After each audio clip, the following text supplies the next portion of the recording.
Mes amis, j'espère que ça va. En tout cas, ici chez nous, ça va. L'armée malienne a fait un exploit de travail, un exploit dont certains médias ne vous parleront pas, c'est clair. Et si ces médias doivent en parler, ils vont en parler mal. Voilà, ils vont en parler mal, c'est clair. Et vous savez de qui je parle. La chaîne, vous connaissez les Serge Daniel, vous connaissez maintenant les Wassim Nasr, vous connaissez euh, voilà, tout ceci, comment il s'appelle? Il y en a un autre encore là qui s'appelle David Bachet, etc. Alors tout ceci, vous savez, ce sont les journalistes qui passent leur temps à dire que à chaque fois que l'armée malienne fait une victoire, ils passent leur temps à dire que l'armée malienne a fait ceci, a fait cela, ils ont fait des exactions. Et après ça, ils vont dire que l'armée burkinabé a fait des exactions. Après, l'armée du Niger a fait des exactions. Donc, du coup, à chaque fois que nos armées font des victoires, eh bien, nous avons des gens comme ça qui sont dans certains médias, qui sont contrôlés par le ministère des Affaires étrangères français et qui passent leur temps à raconter des bêtises sur l'armée malienne et l'armée nigérienne et du Burkina Faso. Et là, c'est important que vous le sachiez. C'est important que vous le sachiez que l'armée malienne a fait un travail fantastique hier. Hier, on a vu le communiqué hier, le 26 mai 2024, on a vu le communiqué, un communiqué de l'armée malienne, et ils ont fait un très grand boulot. Alors, c'est passé à Mourdia. Mourdia, il y a quelques centaines de kilomètres de la frontière mauritanienne. Alors, quand vous partez en Mauritanie, vous pouvez passer par Mourdia.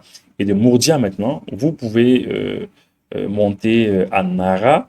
Allez, je vais vous faire voir très rapidement une petite carte, hein. Vous pouvez aller à Nara. Et de Nara, maintenant, eh bien, vous allez à la frontière mauritanienne. Alors, et là, beaucoup de gens l'ont dit. Beaucoup de gens ont dit non, il faut surveiller la frontière. Il faut surveiller la frontière avec la Mauritanie. Vous savez, nous avons une frontière de 2200 kilomètres avec la Mauritanie. Ce n'est pas du tout facile à surveiller. Donc, Moudia, Nara et voilà. C'est ça. Alors, beaucoup de gens l'ont dit, beaucoup de gens ont dit non, il faut surveiller comme du lait sur le feu la frontière avec la Mauritanie. Parce que ces terroristes, malheureusement, ils quittent le territoire mauritanien, ils viennent, ils frappent sur le territoire malien. Et quand ils frappent sur le territoire malien, ils repartent en Mauritanie. Et nous, on ne peut pas aller les chercher jusque sur le territoire mauritanien parce que nous ne sommes pas chez nous là-bas. C'est tout comme les Burkinabés aussi ont ce problème avec la Côte d'Ivoire. Les terroristes, ils quittent la Côte d'Ivoire, ils viennent, ils frappent sur le territoire burkinabé et ils repartent en Côte d'Ivoire. Et l'armée burkinabé ne peut pas aller les chercher là-bas. Et c'est dommage. Et c'est vraiment dommage. Et puis, il faut préciser une chose aussi. Même si ces terroristes parfois ne viennent pas de ces pays, ils peuvent venir d'un autre pays, mais quand ils traversent notre pays et qu'ils sont pourchassés, eh bien, ils font tout pour rentrer sur le territoire des pays voisins. Soit ils rentrent en Algérie, soit ils rentrent en Mauritanie, et soit ils rentrent ailleurs. Et les terroristes qui sont au Burkina aussi peuvent ne pas forcément venir de la Côte d'Ivoire, mais se réfugient là-bas. C'est la raison pour laquelle on a besoin que ces pays aussi puissent déployer leurs forces sur le long de la frontière, afin qu'on puisse prendre ces terroristes en sandwich et les écraser. Voilà. Alors, en tout cas, l'information que je vais vous donner, c'est une très très grande victoire de l'armée malienne, mais une très grande victoire de l'armée malienne, des forces maliennes sur le Mali. On les a identifiés, on les a localisés et on les a neutralisés, tout ça. Et certaines personnes même, hein, certains habitants euh, disent sans grande précision, hein, sans grande précision, ils disent que pour eux, il y a eu à peu près une cinquantaine de morts. Certains parlent de 100 terroristes tués. Il y a même quelqu'un qui a écrit qui dit 200 terroristes qui ont été tués. Mais, il faut le dire, l'armée malienne n'a pas donné euh, de précision. Ils n'ont pas donné de chiffres par rapport à cela. Et c'est ça le communiqué officiel. Alors, on va s'en tenir au communiqué officiel.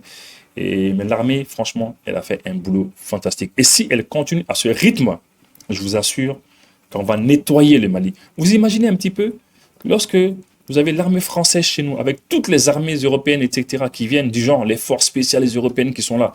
Au lieu d'aller en Ukraine, vous partez pas en Ukraine, vous venez chez nous ici, plein de forces spéciales avec la MINUSMA et avec toutes les armées africaines, et il n'y a pas de résultat. Il n'y a pas de résultat. Il n'y a pas d'image, on ne voit pas d'image. Alors que, voilà, depuis que le Mali, le Burkina et le Niger ont décidé de s'assumer, on voit les terroristes à travers les drones, les images des drones. On les terrasse devant tout le monde. Mais lorsque les autres étaient là, on ne voyait rien. Hein. On se demandait même quoi, si réellement ils les cherchaient. On se demandait s'ils les cherchaient réellement. Hein. En tout cas, on félicite l'armée. Ces informations-là, vous n'allez pas les avoir sur RFI. RFI ne va pas vous les donner. Hein. RFI qui n'est même pas connu en France. Une radio française et internationale qui n'est pas connue en France. Ouais, non, ils ne vont pas le dire. Hein. Les Serge Daniel, etc., le David Bachet. Vous pensez qu'ils vont venir vous dire, oui, l'armée malienne a fait une victoire, ils ont fait ci, ils ont fait ça. Non. Les Wassim Nasr de France 24, vous pensez que l'ami des terroristes, ce Wassim Nasr, parce que les terroristes l'appellent à chaque fois quand ils frappent quelque part. Hein, les auteurs des crimes les auteurs des crimes de chez nous vous appellent, vous, et vous partez faire la star sur France 24. Oui, il y a eu telle action qui s'est passée là-bas, telle action qui s'est passée là-bas, alors que ce sont les terroristes même qui t'ont appelé. Wassim Nasr, on le connaît. Wassim ne va pas traiter ce sujet-là. Non, il ne va pas dire oui, l'armée malienne a fait une victoire. Non, jamais de la vie. Mais plutôt, ils vont essayer d'aller traiter l'information d'une autre manière. Sûrement, ils sont en train de chercher quelqu'un qu'ils peuvent appeler. Et puis après, ils vont dire, ah bon, on a entendu que tel jour au Mali, l'armée a fait un communiqué, l'armée a dit qu'il y a eu telle et telle choses qui sont passées, ils ont combattu les terroristes, mais en réalité, ce n'est pas passé comme ça. Il y a eu ceci, il y a eu cela, l'armée a fait ci, l'armée a fait ça, il y a eu des exactions. C'est ce qu'ils vont faire. Et c'est sûr que tout de suite, là où je vous parle, ils sont au téléphone en train de chercher des gens avec qui ils peuvent comploter pour faire croire à des exactions de la part de l'armée malienne à chaque victoire que nous faisons. C'est ce qu'ils font. Ils font une coalition et se mettent contre nous. Et ils ne vont jamais parler en bien de l'armée malienne. Ils ne vont jamais parler en bien de l'armée nigérienne, ni de l'armée burkinabé.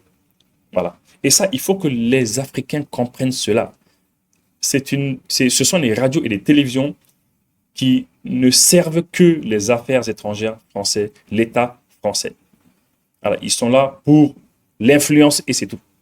Maintenir leur influence, continuer à influencer nos pays, continuer à raconter des balivernes, dire ce qu'ils veulent sur nous. Mais les Français eux-mêmes, ils sont tenus à l'écart de ces chaînes-là. C'est des chaînes qui ont été créées, qui sont orientées vers nos pays, mais eux-mêmes, ils ne savent pas. Vous alignez les Français, alignez 100 Français, demandez-leur, est-ce que vous connaissez RFI? Ils ne connaissent pas. Vous connaissez France 24? Ils ne connaissent pas. Parce que c'est des outils d'influence qu'ils utilisent chez nous. Alors l'armée, on les félicite pour ce travail fabuleux qui a été fait. Pas très très loin, même si c'est quand même quelques centaines, pas très très loin de la frontière avec la Mauritanie quand même. L'état-major général des armées informe l'opinion nationale que ce dimanche 26 mai 2024, aux environs de 5h40 du matin, les combattants de la Katiba Masséna ont mené une attaque avec l'utilisation de 2 véhicules kamikazes et des tirs d'obus contre le poste des FAMA de Mourdia, région de Nara. Vous voyez? Et puis là, ils ont utilisé des véhicules kamikazes. Hein, et 5h30 du matin, vous voyez, le matin de bonheur. Voilà. La prompte réaction et sans répit des FAMA a permis de déjouer cette attaque en infligeant de lourdes pertes en vies humaines et matérielles aux terroristes. Le bilan fait état d'un nombre important de terroristes neutralisés, des dizaines de blessés. Vous voyez, un nombre important de terroristes neutralisés. Mais l'armée n'a pas donné de chiffres. Vous voyez? Un nombre important de terroristes neutralisés, des dizaines de blessés et les matériels suivants récupérés. Ils ont récupéré 11 mitrailleuses PKM, 15 PM, pistolets mitrailleurs, 4 LRAC, 4 roquettes de LRAC, 9 motos, 3 radios talkie-walkie et divers matériels, boîtes chargeurs. Vous allez voir les images, mais ce qu'on a pris avec eux, c'est des munitions, mais c'est incroyable. Qui les ravitaille? Qui leur donne cela? Ces matériels de guerre viennent comment dans nos pays? Ils viennent par quelle frontière? Ils viennent par quel bateau? Ils prennent quel bateau? Quel port? Comment ça vient? Comment ça parvient ici? Je vous dis, hein, il y a tellement de complicité dans cette affaire-là. Du côté des FAMA, on déplore malheureusement 5 morts, des dizaines de blessés et des véhicules touchés par balles et fragments des obus et véhicules kamikazes. L'état-major général des armées présente ses condoléances aux familles des frères d'armes tombés sur le champ d'honneur et souhaite prompt rétablissement aux blessés. Oui. Donc, on a perdu 5 personnes. On a perdu 5 personnes. 5 personnes sont décédées, 5 militaires. Et on a plusieurs, on a une dizaine, je crois. Une dizaine de blessés. Ouais, bon, des dizaines de blessés. Donc, peut-être 20, 30 blessés. Parce que c'était vraiment chaud. C'est des gars qui ont pris l'initiative, ils se sont levés le matin, ils ont dit, aujourd'hui, on va aller attaquer le poste. Et bien qu'ils sont venus par surprise attaquer nos hommes ont répliqué avec, avec une de ces vigueurs terribles. Et puis voilà. Donc, on a été très rigoureux. On les a tapés dur. Ouais. Et franchement, on présente nos condoléances à ces militaires, à ces vaillants militaires qui sont décédés. Parce que c'est ça, c'est eux qui font le sacrifice. Jours et nuits, ils font le sacrifice. En tout cas, on voulait vous lire ce communiqué-là pour que vous puissiez savoir à quel point effectivement l'armée malienne elle s'est battue et elle continue à se battre pour la sécurité du Mali.